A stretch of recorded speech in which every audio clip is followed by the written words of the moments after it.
Selamat siang dan salam hangat untuk pemirsa KPI TV dan juga teman-teman mahasiswa Indonesia, Mesir, dan juga di tanah air. Alhamdulillah, saya senang sekali pada hari ini hadir dalam program talk show KPI TV yang berkolaborasi dengan Keputrian KSW Mesir, sebuah organisasi yang aktif dalam pengembangan ilmu, juga kesenian, dan juga peran perempuan dalam masyarakat. Oke, langsung saja. Sebelum itu, kita kenalan dulu dengan narasumber kita pada hari ini, yaitu Mami Erlin. Kita sapa dulu. Iya. Assalamualaikum, Mami. Waalaikumsalam warahmatullahi wabarakatuh, Mbak Silvi. Bagaimana kabarnya Mami pada hari Alhamdulillah ini? sehat, kuat, dan semangat. Masya Ya. Allah, keren banget ya. Iya.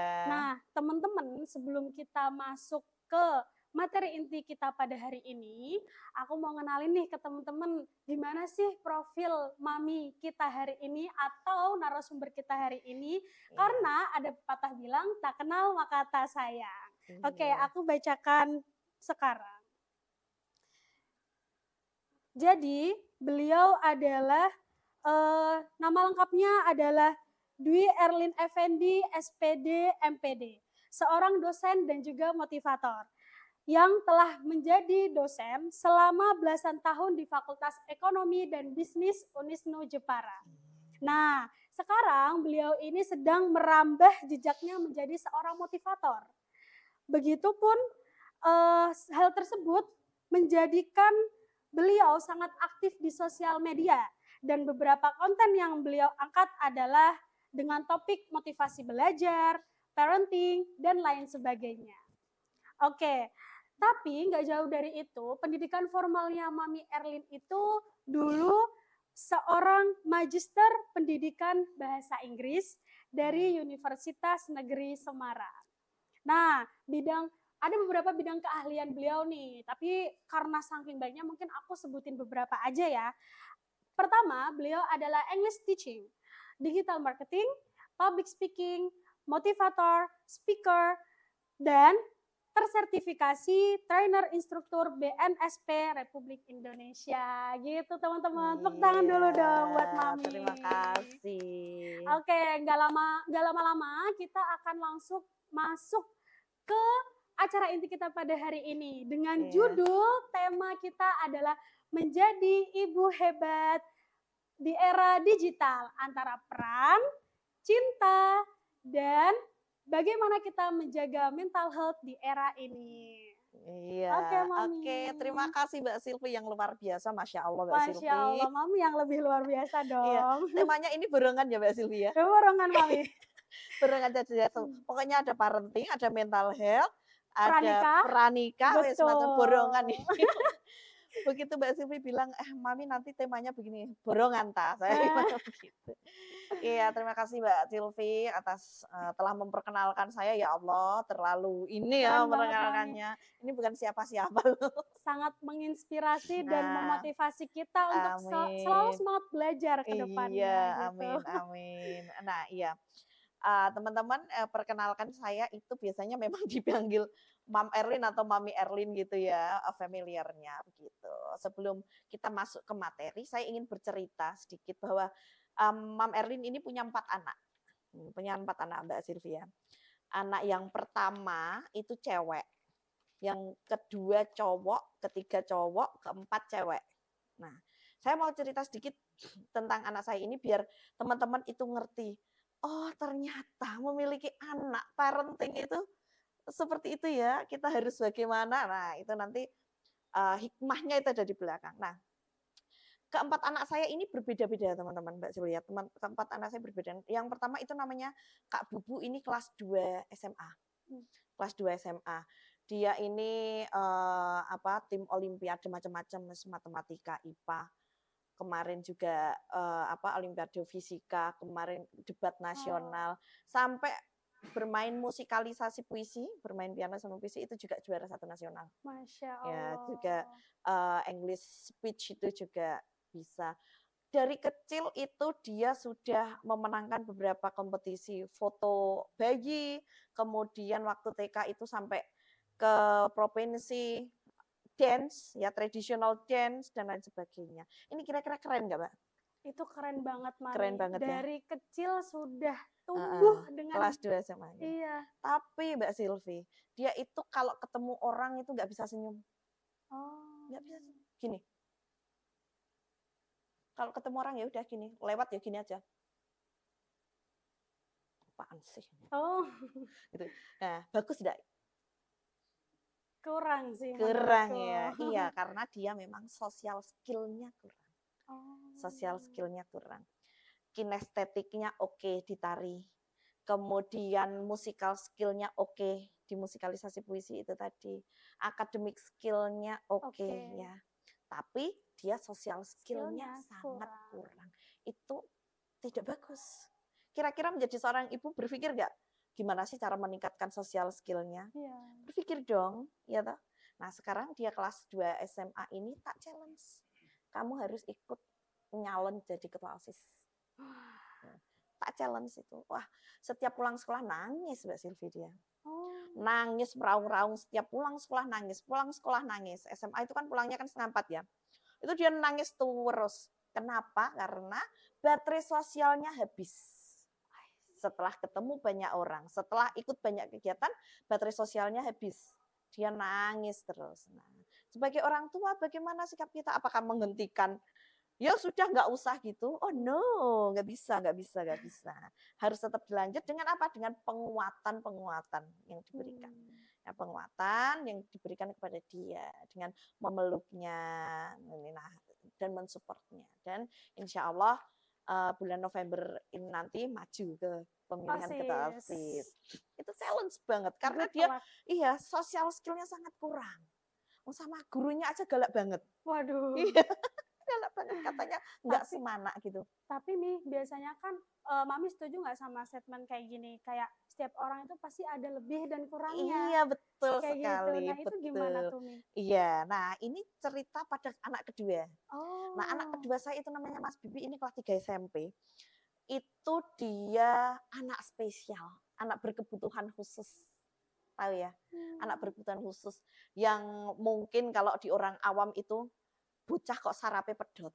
Oh, Sarno sarape kena, Kena. bocah ora normal, bocah apalah, bocah nakal, cah bodoh dan lain sebagainya. Memang sarafnya dia putus karena ada yang nggak nyambung. Dia mengidap penyakit disleksia berat dengan komorbid ADHD. Apa sih disleksia itu? Berat disleksianya. Disleksia itu adalah kurangnya konsentrasi. Kalau melihat tulisan itu nggak bisa. Tulisannya itu dancing writing. Walaupun dipakai kacamata, Mi. Enggak perkara kacamata. Oh. Karena memang sarafnya itu ada yang nggak nyambung. Ya, itu kan. Jadi melihat tulisan begini itu ya dancing tulisannya. Jadi membaca itu butuh konsentrasi yang sangat panjang. Membaca satu kalimat aja itu bisa lama banget. Sekarang kelas 3 SMP bayangkan. Ya, nah, oke. Kenapa kok saya tahu? Nah, sebagai orang tua pasti ngerasa kok anak saya beda. Dulu Kak Bubu itu waktu umur 7 bulan aja udah bisa ngomong. Tas 10 bulan udah bisa jalan. Kecil itu sudah bisa jalan. Tapi Mas Bibi 1 tahun aja ngomongnya baru, hah? Hah? Nah, karena ada perbandingan itu sehingga saya tahu, kok ini beda ya? Kok beda ya anak ini ya? Nah, begitu memasuki TK, memang beda, dia kinestetik itu pokoknya nek mengungkapkan rasa kasih sayangnya itu dengan tabukan. Nah, kalau teman-temannya kan nggak nyaman ya, dikira mesti kan bocah kok nakal, bocah kok goblok ra iso maca, bocah kok nakal pur lahir rak karu-karuan karena ADHD, hyperaktif, ada hyperaktifnya itu. Kemudian saya periksakan nih, saya sebagai orang tua harus aware dong, aware. Nah, saya periksakan ternyata dia memang mengidap penyakit disleksia berat dengan komorbid ADHD. Multiple intelligence research pada saat itu yang keluar tinggi adalah musical skill dan visual spasialnya. Nah, musical skill berarti ditaruh apa Mbak Silvi? Kalau musical skill kira-kira di treatment apa? Kelas musik dong. Iya. Ya kan? les musik kan, ya dari kelas 1 aku leskan musik. Ternyata apa yang terjadi? Nggak bisa, Oh. nggak bisa. Tapi sampai sekarang itu masih gitar digonjreng-gonjreng. Bisa dilihat di IG saya ya, The Motivator atau The Parenting itu intervensi-intervensi anak saya itu ada di situ, ada dokumentasinya. Gonjreng gitu. Nah, tetap nggak bisa. Nah, begitu. Bingung nih, orang tua bingung nggak? Padahal dia anak laki-laki. Anak laki-laki besok akan menjadi kepala keluarga. Mempunyai tanggung jawab terhadap anak istrinya. Sebagai orang tua harus mempersiapkan life skill-nya apa sih kan gitu. Karena dengan kekurangannya itu, ya kan. Nah, kemudian visual spasial. Kita bicara visual spasial berarti melihat dong gambar dan lain sebagainya. Tak masukkan ke les gambar, les lukis. Ternyata apa yang terjadi? Tetap Belum tidak bisa. nggak bisa. Nah, dan baru kelas SMP, ke SMP ini dia masuk ke ODM, Omah Dongeng Marwah itu. Lo malah nyponsori ODM ini ya. Gak apa-apa. Nah, itu di sana dia menemukan ini. Dari visual spasial itu dia fotografi, videografi itu ternyata dia senang. Kemarin ikut main film beberapa film di ODM itu dia terasah Bisa. di sana. Ya, terasah di sana. Itu akhirnya ternyata ya untuk menemukan bakat itu tidak semudah membalikkan telapak tangan, tidak hanya butuh 1-2 tahun, tapi bertahun-tahun kontinu. Nah, ini yang dibutuhkan dalam parenting sebagai orang tua. Tidak boleh putus asa.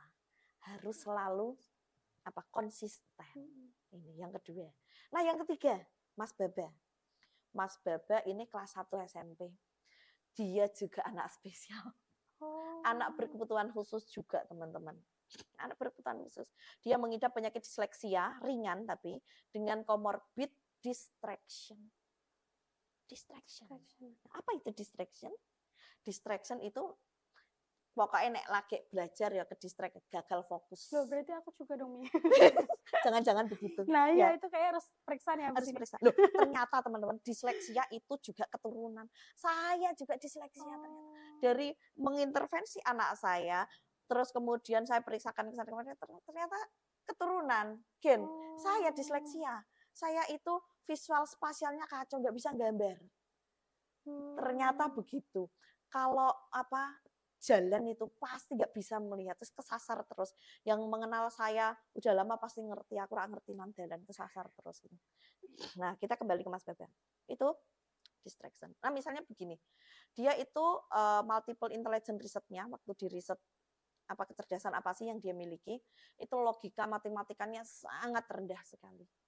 Jadi, kalau diajarin belajar matematika, misalkan nih Mbak Silvi nih, rumus, itu sekali diajarkan, pas diajarkan bisa, tapi nanti kalau udah ke distrik pergi ya wis nggak ingat, nggak bisa. Dia juga diskalkulia, hitung-hitungan itu juga nggak bisa. Gitu. Itu logmat. Jadi misalkan konsep sesuatu ya, rumus ya, konsep. Jadi kalau eksak itu sangat nggak bisa ya, itu nggak bisa, nggak mampu. Nah, tapi dia kalau dengar adzan langsung sholat. Masya Allah. Sehabis maghrib begitu, habis sholat itu ya baca Al-Quran. Meskipun belum bisa baca karena disleksia ya, bacanya kan masih gradul-gradul gitu. Itu selalu baca Al-Quran. Setelah itu langsung belajar. Entah yang dikerjakan apa, karena saya kalau pulang itu jam 9-10 malam pulang ya. Dia sudah mandiri, sudah belajar sendiri begitu. Itu ya wis, kalau saya koreksi setelah saya pulang, ya wis rak karu-karuan dijawab apa, tapi artinya dia itu punya kemauan dan semangat yang sangat tinggi. Dan tapi masih bingung dong kita sebagai orang tua, bekal untuk hidupnya apa, life skill-nya apa. Dia ini cowok juga, bakal jadi kepala keluarga, bakal mempunyai anak istri yang harus dinafkahi, kan seperti itu apa gitu kan. Belum menemukan saat itu teman-teman. Kemudian 6 Oktober 2024, 1 tahun yang lalu, tiba-tiba dia ingin main bola, ingin apa masuk ke klub bola. Bun, saya mau ikut bola. Atas kemauan Atas sendiri. kemauannya sendiri. Kira-kira kalau mau main bola itu butuh biaya enggak, Mbak? Butuh dong. Banyak banget ya. Banyak. Sepatunya mahal, jersinya mahal, ya Allah. Belum ikut ke klubnya, mainnya harus butuh waktu juga, emaknya nganterin, nungguin dan lain sebagainya. Harus mengorbankan waktu juga emaknya yang sok sibuk ini. Nah, gitu. Karena tekad dan kemauannya dia yang sangat kuat, alhamdulillah kok yondelalah April 2025 pas ada apa kompetisi Suratin, Piala Suratin 2025 U13, U-nya dia, KU apa kelompok umurnya dia, kelompok umurnya dia. Kemudian dia ya pas bergabung di klub bola tersebut, alhamdulillah bisa bergabung di Persijap Junior. Wow, U13. keren. Betul. Dan dia menemukan sendiri Iya, hobi yang benar, ingin dia benar. mainkan. Iya. Delalah Gusti Allah itu menemukan jalannya itu sangat mudah sekali. Dan saya berpikir dari situ, saya belajar dari dia. Oh, ternyata selain apa usahanya dia, jalur langit itu memang sangat luar biasa. Karena kan dia kan sholatnya selalu tepat waktu. Membaca Al-Quran meskipun itu entah salah entah benar. Dia niatnya itu membaca Al-Quran, sholat duha, sholat malam, habis subuh itu dia lari. Itu kan jalur langit, mungkin Gusti Allah yang memberikan hadiah untuk dia seperti itu. Dan sekarang dia masih main bola. Sekarang di klub SMP-nya besok Sabtu juga ikut kompetisi gitu. Dan menemukan itu ya. Nah, kemudian yang keempat loh Mbak anaknya. Yang keempat ini cewek namanya Baby. Nah, Baby ini itu paket komplit kayak kakaknya lah. Penutupnya. Penutup. Komplit sosial ya, komplit ya. Sosialnya dapat, akademiknya dapat. Dia itu juga ini atlet serabutan, Mbak. Wow, gimana tuh, Mi? Atlet serabutan ya. Lalu di kampus itu ikut taekwondo, di rumah ikut pencak silat, di sekolahan kemarin ikut karate, sekarang ikut bola.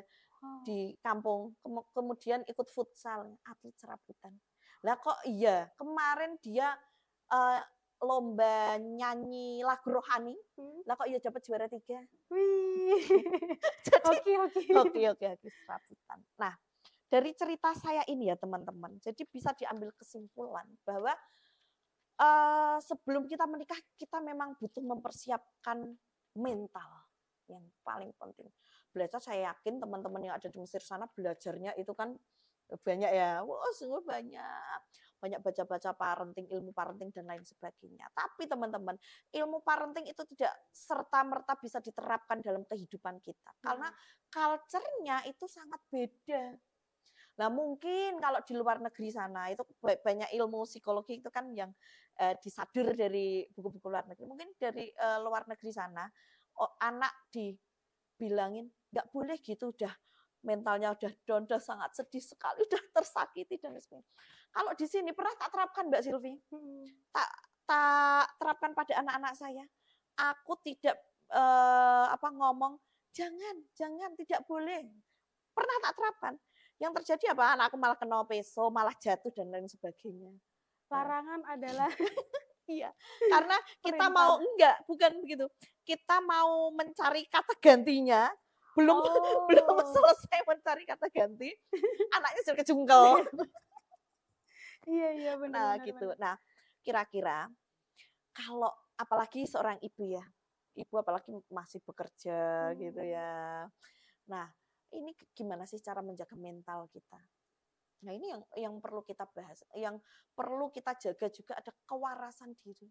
Coba kita bayangkan, kita harus bekerja, masih anak-anak yang luar biasa, dikaruniai anak-anak yang luar biasa seperti itu, apa kita mau lepas tangan? Kan enggak kan? Tetap harus dijaga dong. Iya, karena itu kan tanggung jawab kita. Ingat teman-teman, anak itu bukan investasi kita di hari tua. Kalau kita berbuat baik kepada anak, engkau berharap besok anakku biar ngerumati aku, biar merawat aku, itu tidak. Memang itu tanggung jawab kita. Nah, sebagai perempuan, ibu pekerja seperti saya misalnya, ini sangat rawan terkena mental illness. Terkena mental illness sangat rawan sekali karena apa? dengan tuntutan pekerjaan, tanggung jawab pekerjaan yang luar biasa, saya masih ke sana ke sini untuk menjadi narasumber dan lain sebagainya, masih merawat anak, masih kuliah dan lain sebagainya, itu menjaga kewarasan, tetap menjaga kewarasan. Nah, caranya bagaimana? Nah, caranya bagaimana? Nanti kita jawab ya, Mbak. Oke. Iya. Itu sedikit sedikit, pendahuluan dari saya, Mbak, gitu. Oke, terima kasih banyak, tepuk tangan dulu buat Mami Erlin. Ya, nah gitu Mi. Jadi kita sebagai aku sebagai anak ya Mi ya, juga sekarang tuh kayak udah menyadari gitu loh Mi.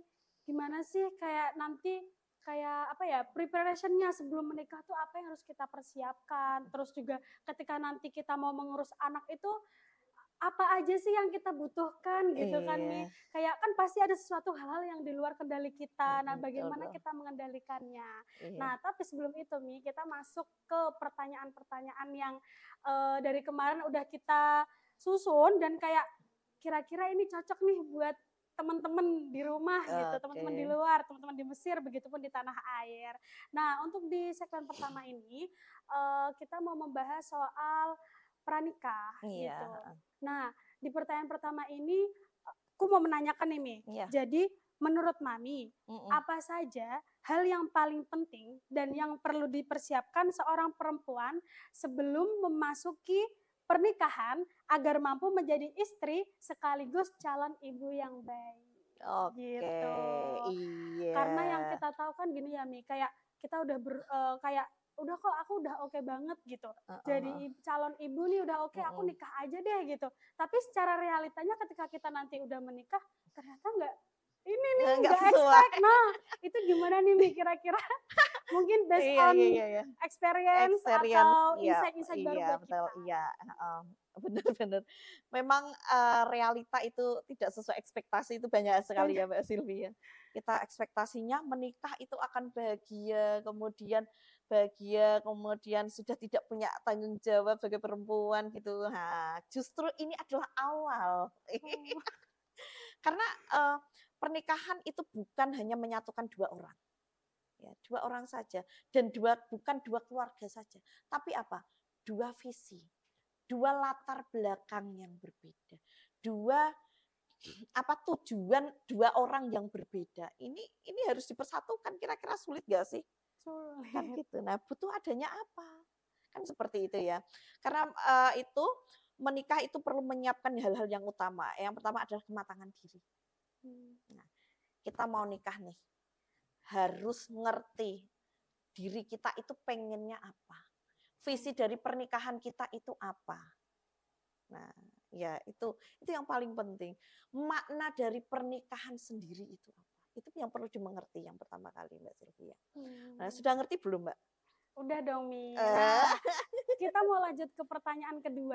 udah belum itu? Oh belum? Harus, Oke. masih, nah, itu Oke yang Mi, pertama kita masih. ini masih yang pertama. Masih, tunggu.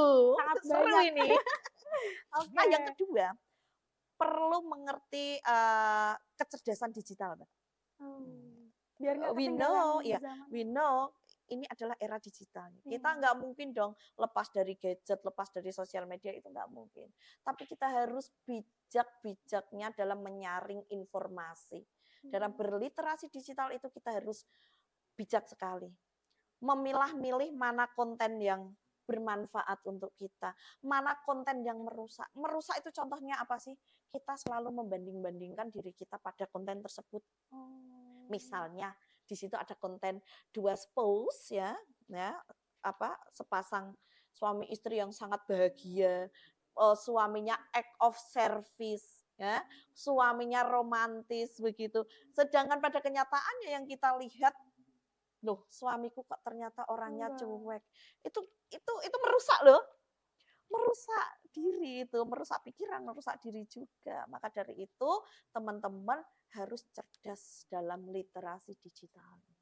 Bisa memilah-milih mana konten-konten yang memang bermanfaat bagi kita, mana konten-konten yang merusak. Itu harus dihilangkan. Kemudian kemandirian finansial dan perekonomian.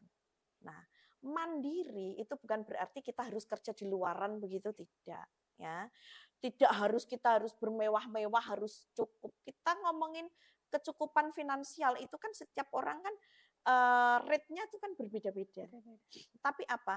Kita bisa mandiri dalam mengalokasikan keuangan yang ada di keluarga tersebut. Nah, sithik ibaratnya ya, teman-teman yang di Mesir itu wong Jawa kabeh ndak, Mbak? Iya, orang Jawa Oh, nih. wong Jawa kabeh ngomong Jawa Bisa. gak apa-apa ya bisa ya. Ibaratnya itu, kalau sithik ya cukup, akeh ya kurang. Oh, Nggih enggak? iya. Iya kan? Sithik ya dicakno pira-pira. Lihat mama-mama kita coba ya, dikasih sedikit ya bisa membagi Cukup. cukup kan. Diberi banyak ya bisa aja kurang kan gitu.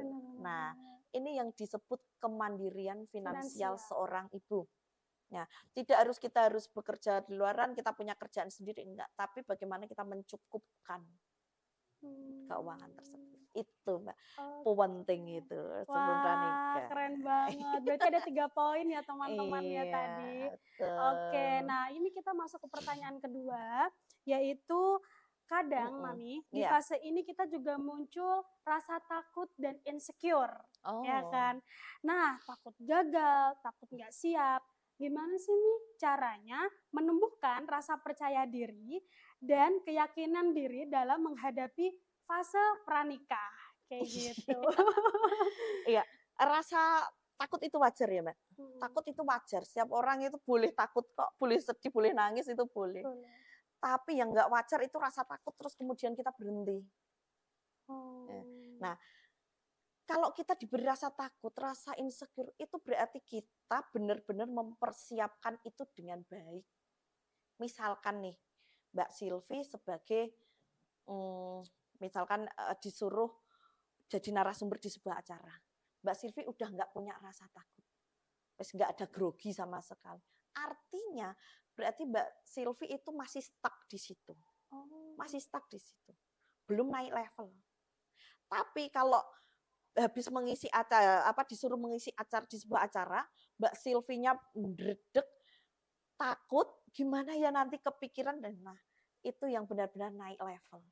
Artinya yang dihadapi itu berarti memang orang-orang yang naik level. Nah, maka dari itu teman-teman kalau punya cita-cita itu yang harus membuat takut, membuat kita ndredeg, membuat kita deg-degan sampai menanti-nanti hal tersebut gitu. Nah, kalau kita sudah tidak punya rasa takut itu berarti kan sudah enggak itu Alah enggak biasa bukan aja biasa nih gitu. aja gitu. Nah, yang Oh. pertama kali adalah untuk menghilangkan rasa takut itu perkuat hubungan kita dengan Allah. Perkuat hubungan kita dengan Allah. Yakin bahwa Allah itu sebaik-baiknya penentu takdir kita. Ya, bukan apa yang kita inginkan yang diberikan, tapi yakin bahwa apa yang kita butuhkan yang diberikan. Ya, toh. Kemudian bangun kepercayaan diri dengan belajar dan menambah wawasan. Nah, salah satunya seperti ini. Ini kan saya itu memang pelaku ya, sudah punya anak memang itu kan memperluas diri dengan wawasan. Kita selalu belajar. Kalau we know everything, kalau kita ngerti apapun, misalkan anak kita mau nanya, ditanya orang apa itu kan pede nggak? Oh, kalau we know Pede, everything pede. pede dong, Iya. ya kan? Ya pede, seperti kalau kita jadi pembicara, kita menguasai nggak tentang ini materinya? Kalau nggak menguasai kira-kira pede nggak? Enggak. Ya nggak pede, ya kan? Nah itu bisa diterapkan dalam kehidupan. Kita harus selalu belajar, belajar dan belajar. Tentunya belajar apa sih?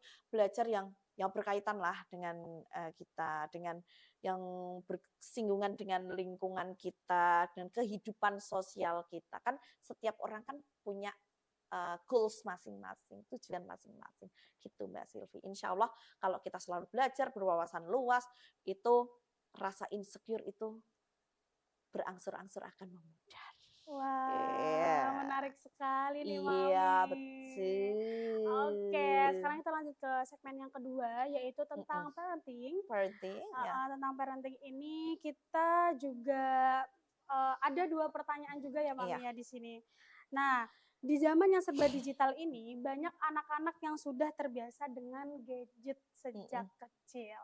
Nah, pertanyaannya, menurut Mami, bagaimana cara orang tua, khususnya seorang ibu, ya kan, bisa menerapkan parenting Islami di tengah arus teknologi dan distraksi digital yang begitu besar. Nah, betul. Itu juga kendala saya, Mbak. Oh iya. Iya, kendala saya. Iya betul, kendala saya itu. Tapi saya menerapkan pada anak saya main HP itu jam 5 sampai maghrib. Setelah mereka berkegiatan dan lain sebagainya, boleh main HP. Nah, siapa sih bosnya di sini? Orang tua dong, nggak anak dong.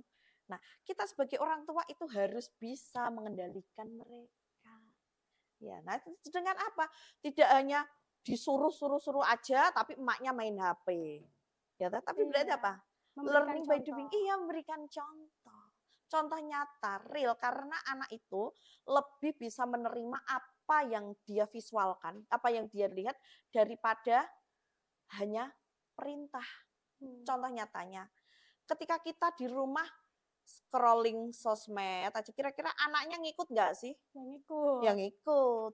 Ketika orang tuanya membaca buku, kira-kira anaknya apa yang diambil? Ya buku.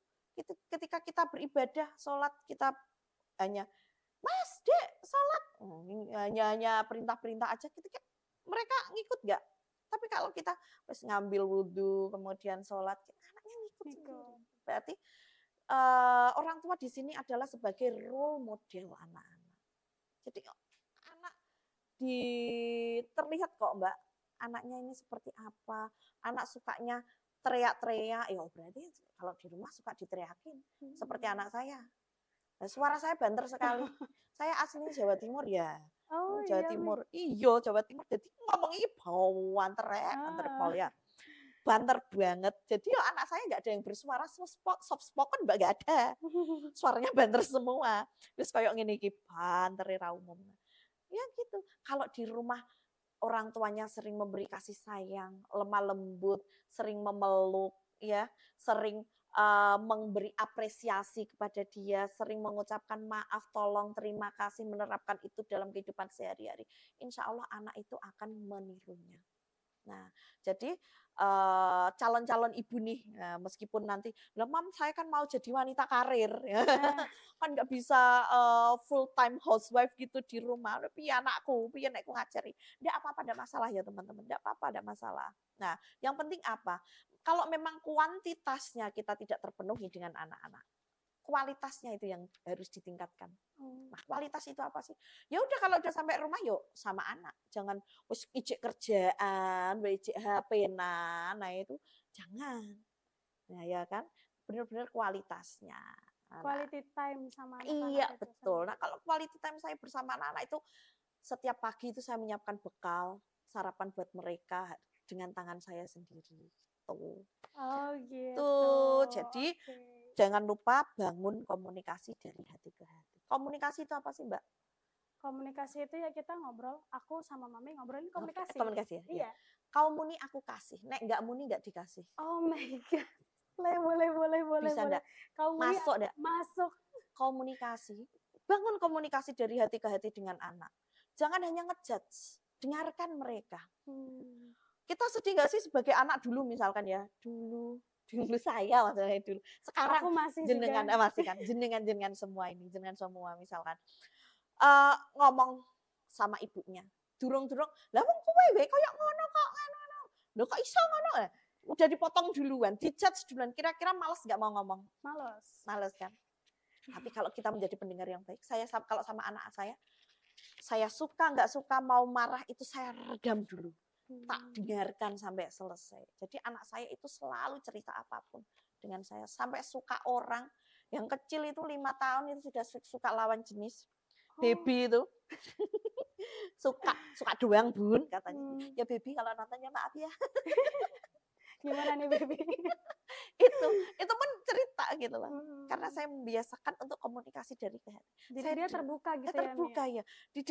Didengarkan dulu. Jangan dijudge. Kalau dijudge itu nanti dia akan takut. Akan malah berbohong. Dan ya, merasa tidak punya ruang untuk bercerita. Iya. Tuh. Oke. Ya. Oke, Mami. Sekarang kita lanjut ke pertanyaan selanjutnya. Lalu, bagaimana cara menanamkan nilai-nilai iman dan akhlak kepada anak? supaya mereka tetap punya karakter Islami meskipun tumbuh di lingkungan modern. Gitu. Iya, di lingkungan modern ini memang sangat luar biasa. Tapi kita juga meskipun di era digital ini kita terbantu sekali loh, Mbak. Betul, Iya. yang bisa Iya kita terapkan. melakukan. Makanya Iya. maka dari itu kita harus melek digital ini sama apa? eee, Meskipun jadi orang tua ini saya yang sudah berumur sensor ya, empat Masih puluh muda plus teman-teman. ya, 40 plus ini. Tapi Saya kayak 20-an. saya harus melek digital karena apa? Kita harus membangun membangun apa? Atmosfer iman di rumah. Nah, contohnya dengan apa? Kita sholat berjamaah di rumah. Kita azan bersama. Yuk siapa sing adzan ya? Saya sih, ya siapa nanti sang adzan? Siapa yang iqomah?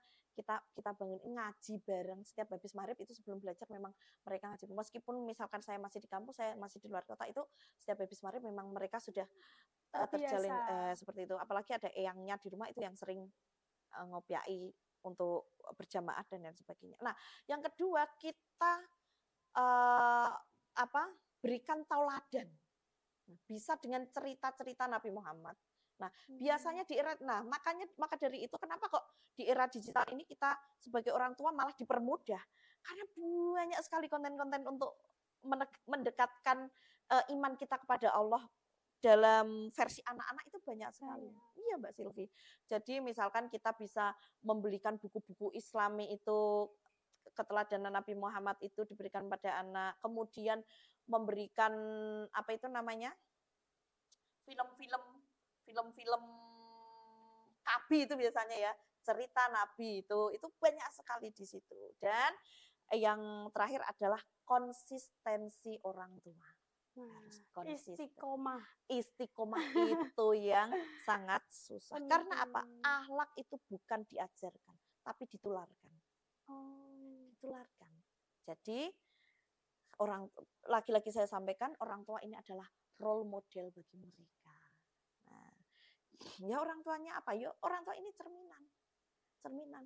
Nanti gek-gek di sekolahan sudah ditumbuhkan akhlak yang baik, jangan-jangan di rumah malah tidak disiram, kan akhirnya mati. Atau kebalikannya, di rumah sudah ditumbuhkan akhlak yang baik, di sekolahan tidak disiram.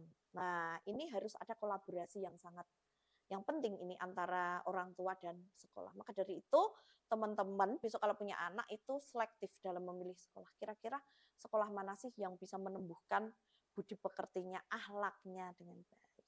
Kalau sekarang kan berfokus pada angka nilai, skor anak di les.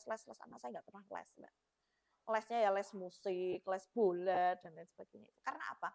Anak kecil itu yang dirasakan adalah bahagia. Yang dimengerti adalah rasa bahagia, sedih, kecewa. Itu rasa yang dirasa. Itu Mbak Silvi. Oke, wah, Masya Allah ya teman-teman ya. Jadi di era digital ini itu kita bukan sekedar melarang anak gitu. Jadi kayak kamu nggak boleh nonton, bukan seperti itu. Tapi kita menjadi contoh dan memberikan apa namanya motivasi untuk mereka. Biar apa? Biar nanti kedepannya mereka terarah. Kedepannya mereka tahu mana yang harus mereka lakukan dan mana yang harus kita tinggalkan seperti itu. Nah, di segmen yang ketiga nih Mami, itu kita akan membahas ini lumayan cukup seru dan apa ya? Relate sama teman-teman nih. Apa itu tentang mental health dan peran seorang ibu. Nah, kita langsung masuk ke pertanyaannya aja ya Mami ya. Jadi Mami kan seringkali apa ya, seorang perempuan itu merasa lelah dan mudah overthinking kayak gitu. Bahkan merasa nggak cukup baik gitu. Itu pasti, itu selalu setiap malam kayaknya cewek kayak gitu ya. Apalagi Gen Z ya. Nah, apalagi Gen Z dalam menjalankan perannya gitu. Entah kita jadi apapun itu pasti perempuan itu merasa oh VT, aku kayaknya kurang baik deh, aku kayaknya gini. Sehingga itu menjadi penghalang diri dia untuk melakukan sesuatu gitu. Nah, kira-kira nih pesan Mami, ya kan, untuk para perempuan biar bisa menjaga kesehatan mentalnya di tengah peran yang begitu banyak. Iya. Perempuan itu kan diciptakan dengan hati yang sangat lembut sekali, apalagi kalau PMS mudah tersinggung. Hmm. Sebelum PMS, Iya, waktu iya, PMS. mudah tersinggung, iya toh. Betul. Tapi lembut itu bukan berarti lemah. Ingat ya, Hmm. lembut itu bukan berarti lemah. Jadi kita itu jangan pernah membanding-bandingkan diri kita ini sama orang lain. Ya, jangan membandingkan diri kita sama orang lain. Orang lain itu punya kehidupan sendiri, kita itu juga punya kehidupan sendiri. Kita tidak perlu menjadi superwoman yang serba hebat, itu enggak perlu. Cukup jadi apa? Diri sendiri. Nah, luangkan me time. Me time setiap orang kan beda-beda tuh, Mbak. Mungkin ada yang me time-nya itu makan seblak level 40 atau dan lain sebagainya. Nah, ini harus diatur. Waktu istirahat, waktu me time ini harus diatur supaya kita tidak merasa bersalah. Loh, kok merasa bersalah? Nah, kadang kan me time-nya kebablasan. Iya, Mi. Istirahatnya kebablasan, Kebablasan. jadi merasa bersalah. Loh, tugasku belum selesai. Ternyata kebanyakan me Me time. time. Nah, itu cara ngaturnya gimana Iya, tuh, Mi? ya diatur. Ya diri sendiri kan yang tahu kan. Ya kan, Oh. diselakanlah 1 jam, 2 jam untuk me time. Kalau me time saya itu masak, seneng Seru. karena saya berkebun ya. Kemarin Mbak Silvi ke Berkebun. rumah kan berkebun, nah saya itu memang seneng saya gitu loh. Jadi Nah, itu kayak salah satu cara untuk healing. iya, heeh. Dan kalau nanti sudah menjadi keluarga, berbagi peran sama pasangan. Tidak harus jenengan pikul sendiri. Ya, suami boleh nyuci nggak sih? Boleh. Boleh. Suami boleh masak sih? Nggak boleh masak nggak sih? Boleh. Kadang malah biasanya ada suami yang lebih pintar masak ya, Mi. Iya. itu cowok-cowoknya tersinggung, tertampar. Nggak apa-apa. Nggak apa-apa. Nggak Nah, apa-apa. kalau kita itu selalu overthinking, Mbak Silvi, apalagi setiap malam itu kita overthinking terus, ya udah bakal kejadian. Apalagi overthinkingnya tuh hal buruk-buruk, kemudian sampai terucap berkali-kali, ya udah kejadian. Karena apa? Otak kita ini mengandung gelombang elektromagnetik yang sifatnya adalah mengundang dan alam itu yang mewujudkannya. Kalau jenengan itu selalu berpikir negatif, negatif, negatif, apalagi sampai terucap berkali-kali, ya sudah bakal terjadi. Maka dari itu dalam Islam ada apa? Apa? Ucapan adalah doa. Doa. Nah, itu. Nah, secara metafisika itu memang gelombang otak kita mengandung gelombang elektromagnetik yang sifatnya mengundang. Siapa yang mewujudkannya? Alam. Nek jenengan iku mikire, lho Mbak ini kalau mikire iku jenengan negatif, ya wes bakal terjadi negatif itu. Nah, dan yang terakhir itu dekatkan diri dengan komunitas yang positif. Seperti Oh, majlisan. Masya Allah. Dengan Mbak Uca tadi, majlisan. Gitu. Karena apa? Energi positif itu menular, Mbak. Iya, energi positif itu menular, energi negatif juga menular. menular. Nek jenengan suka ngumpul sama orang-orang yang gibah-gibah, ya wis bakal tertular negatif. Kira-kira ngikut nggak ngomongin orang? Ikut. Secara tidak langsung, Mi. Lah iya, kalau kita kumpulnya sama orang-orang yang positif, berenergi positif, yang semangat, yang ceria, ya bakal ngikut. Misalkan nih, Kayak Mami sama Mami, contohnya. iya, iya betul misalnya gitu. Misalkan nih, saya ngobrol sama Mbak Silvi nih ya, Iya. kan Mbak Silvi juga ketawa-ketawa gitu. Hmm. Misalkan saya tadi ngobrolnya gini, Assalamualaikum warahmatullahi wabarakatuh. Terima kasih teman-teman Tegang atas nih. waktunya. Saya akan membahas tema kita gitu. Kira-kira bagaimana? Awkward. Seceria ini tidak. Tidak. Ya, maka dari itu teman-teman kumpullah sama komunitas-komunitas yang positif. Enggak apa bangun relasi itu, meskipun jadi ibu rumah tangga, tidak bekerja, itu bangun relasi yang positif. Siapa tahu kita memang ketularan. Misalkan relasi itu kan enggak ada salahnya. Dan relasi itu tidak hanya untuk saat ini saja, tapi jangka panjang. Wow, Masya Allah. Nah, untuk pertanyaan selanjutnya teman-teman, karena kita efisiensi waktu juga ya. Oh, iya. Jadi Oh, loh, nggak kerasa nggak ya, kerasa, saya sejam lebih. nggak kerasa karena kita asik di sini. Teman-teman dari Mesir tuh juga sampai sekarang masih sangat-sangat antusias ya, Mi ya. Nah, mereka juga apa ya? Di sana itu kayak sangat membutuhkan informasi-informasi seperti ini dari luar gitu Iya, kan, Mi. betul, betul. Selain untuk bekal juga apa ya, untuk kita sampaikan juga ke teman-teman yang di sana. Mm-mm. Nah, selanjutnya kalau misalnya kita sudah terlanjur burnout, terus Burnout apa ya, ya burnout. burnout, apa langkah pertama yang bisa kita lakukan untuk bangkit dan kembali menata diri, baik secara spiritual maupun emosional? Iya, langkah pertama berhenti sejenak, Mbak. Berhenti dulu. Kita menyadari bahwa kita ini manusia bukan mesin. Ya.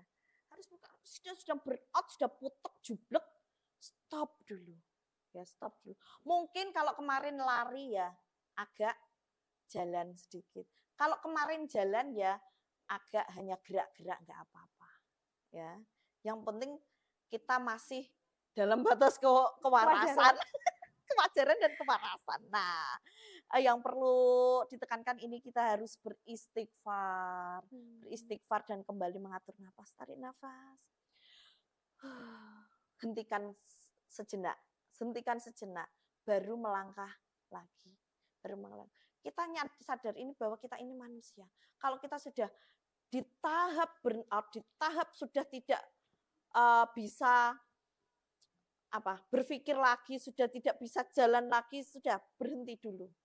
Tarik nafas, relax dulu. Dan harus bersandar pada Allah, bukan pada kesempurnaan diri.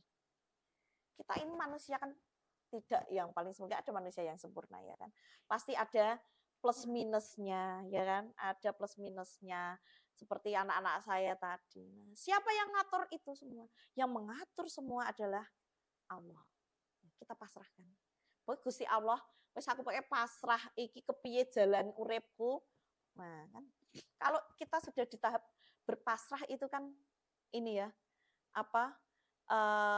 pasti ada jalannya sendiri. Dan sekarang mulai dari hal-hal yang kecil, rapikan rutinitas harian, jurnal, jaga tidur, makan yang sehat, dan beri afirmasi positif setiap pagi. Afirmasi positif bahwa kita mampu, kita kuat, dan aku sayang sekali pada diriku sendiri. Iya, gitu. Ya, siapa yang harus kita sayangi? Coba Mbak Silvi, sebutkan 3 orang yang jenengan sayangi di dunia ini. Orang tua. 1. Keluarga. 2. Dia. ada nama diri sendiri, ada diri sendiri nggak di situ? Harusnya ada sih. Harusnya ada. Self love. Self love itu yang penting, Mbak. Yang kita cintai pertama kita harus diri kita sendiri. Yang sudah hebat, sudah kuat sampai tahap ini. Harus sayang pada diri sendiri. Begitu yang mau nyayangin siapa kalau nggak diri sendiri? Nggak ada, Mi. Awas lo itu nanti dengar lo dia loh, Mbak. Oke, Mami. Ya Allah, gitu ya, Mi, jadi ya. Iya. Nah, ini yang pertanyaan terakhir ya, Mi. Mm-mm. Ini pertanyaan paling menarik sih menurutku sih. Iya. Jadi, banyak yang bilang stabilnya finansial itu bukan cuma soal kenyamanan hidup, tapi juga berdampak pada ketenangan batin dan juga cara kita mendidik anak. Nah, buat Mami sendiri, melihatnya seperti apa? Dan apakah benar finansial yang stabil bisa menjadi salah satu fondasi penting dalam parenting dan mental health keluarga? Ini pertanyaannya maraknya deg-degan nih. Loh, betul. Ini pertanyaan terakhir rombongan. Borongan maksudnya. Pertanyaannya maraknya deg-degan nih. Finansial, Mas. Finansial, Mas. Apakah finansial kita di Universitas Barat sudah terpenuhi dengan baik? Alhamdulillah, barokallah ya, Mas ya. Nih, aku tuh pernah dengar kayak gini nih, bukan nikmat atau rezeki kita yang kecil, tapi rasa syukur kita yang besar. Iya, betul. Betul sekali, Mbak. Karena finansial yang stabil bukan soal gaya hidup, tapi soal kualitas kehidupan ya. Ketika ekonomi keluarga seimbang, emosi juga lebih stabil, komunikasi kita dengan anak juga stabil. Bayangkan aja kita misalkan diberi uang belanja 1 harinya 10 juta. Miliarder, Mami, nanti kita bayangin dulu, nggak apa-apa. Bayangin dulu. Bismillah ya Allah, afirmasi positif. Bayangin. Bismillah. Bayangin ya. Iya. 10 juta 1 hari uang belanja. Kira-kira kita emosi nggak pada anak yang rewel? Oh, nggak emosi. Enggak. Kenapa sayang? Mau jajan? Hayu. Kita dimarahin, apa kok dimarahin? Diserii kamu tahu, Mbak? Apa ya, justru Orang mau benci sama kita butuh nggak kira-kira? enggak Nggak dong. butuh, nggak dong, nggak urusan, pret gitu kan. Iya, Pret, keren. ya kan. Pret, terserah lu mau benci ya suka-suka gue. Orang mau marah-marah, apaan kan gitu toh. Nah, tapi perlu diingat Mbak, finansial itu bukan tanggung jawab spiritual. Bukan tanggung Oh. jawab spiritual. Nah, mengelola rezeki yang baik adalah bagian dari amanah. Rezeki ini kan wis semono ya semono. Tapi apalah daya ya, kita tidak ini kita willy yang anaknya jatuhin barang. It's It's okay, okay. no problem.